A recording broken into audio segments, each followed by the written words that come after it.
explain นะคะในราย hydrogen ตำโหลค่ะ C+ ตัวเสียการเป็น hydrogen ตำโหลให้ค่ะแล้วชุดที่มันจะค่ะนะคะไอ้ C+ ตัวเสียฉันจะเห็นตามไอ้ C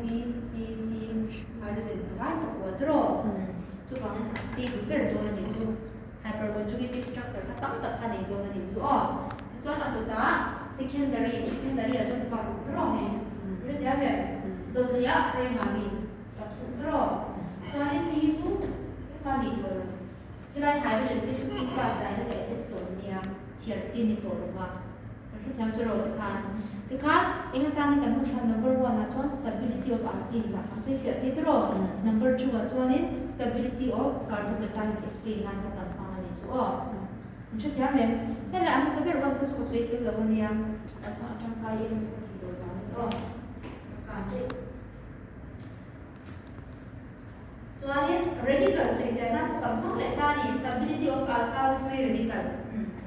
radical เลย carbonation ชุดอันเจ้า radical ก็ที่ตัวเรา positive of chlorine อีกตัวอิเล็กตรอนประคับเองไม่ใช่ตัวอันเป็นอิเล็กตรอนประคับตัวค่ะก็ค่ะ radical ที่ตาเจ้าเลยนะradical ตัวเจ้า carbon hydrogen ต่างๆเลยที่ radical ก็ state ตัวเดียวว่าตัวนั้นมี carbonation ในขั้น concept เรื่องว่าตัวบางที tertiary state เป็นตัวก็ secondary primary จะเป็น methyl radical ค่ะhydrogen แล้วผมพัดร่างกายแล้วถูกตีน้ำในส่วนของ hydrogen ก็ส่วนปริมาณปริมาณอันนี้ปริมาณนี้โดนจุดบนเล่งพวกที่ไว้ที่นี่ shortening of carbon single bonds adjacent to multiple bonds นี่ค่ะที่เป็นเราในค่านี้อันเจ้านี่นี่ค่ะ resonance ก็สวยตัวค่ะ plasma star นี่เลยค่ะ carbon bond ค่ะคุยลองนำทีให้ถูกจ้า example CH3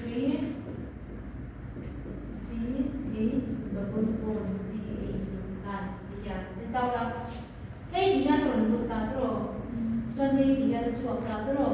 ani chuan helai ni aron double bond na tu ka helai ni chu aron single bond te tu so en tao la a tira single bond ni rem si kha double bond a chan tira tu a tira double bond ni rem si kha single bond a chan tira ta ni ऐसा क्या है carbon काफी है सही क्यों है carbon single bond ही 1.46 निकाले ये भी single bond ही 1.46 निकाल अधिक तक जो आने carbon double bond ही 1.35 निकालेอันนี้นะดูสิตัก Armstrong 1.46 Armstrong 1.35 निकाले कासी नहीं तो हम क्या बोला चला ये single bond is the double bond a chan tir the chuan a character me le ti kha plasma star an sui kha partial single bond and double bond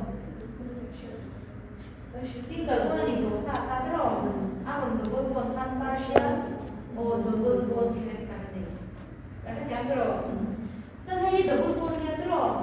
a kon single ta ro ta jam ni chan partial single bond character ne ta ro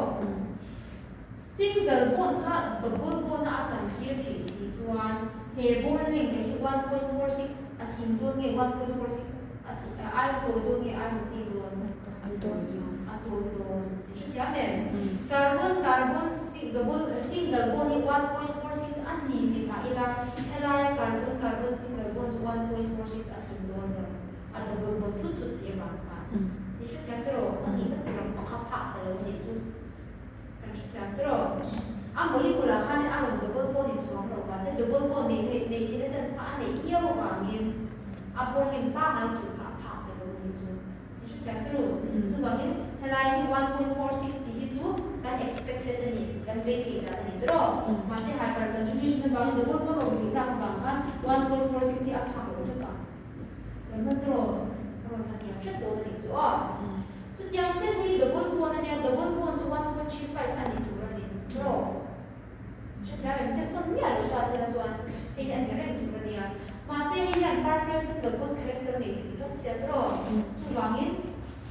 double bond ก็ตัวส่งตัวกันนี่ค่ะอาศัยที่เนี่ยวางเงินนี่ไอ้อันนี้ถูกไอ้อาสาไม่ถูกมั้งเนาะไอ้1.38 โปรแล้วนี่เท่ก็ใช่ไหมแบบ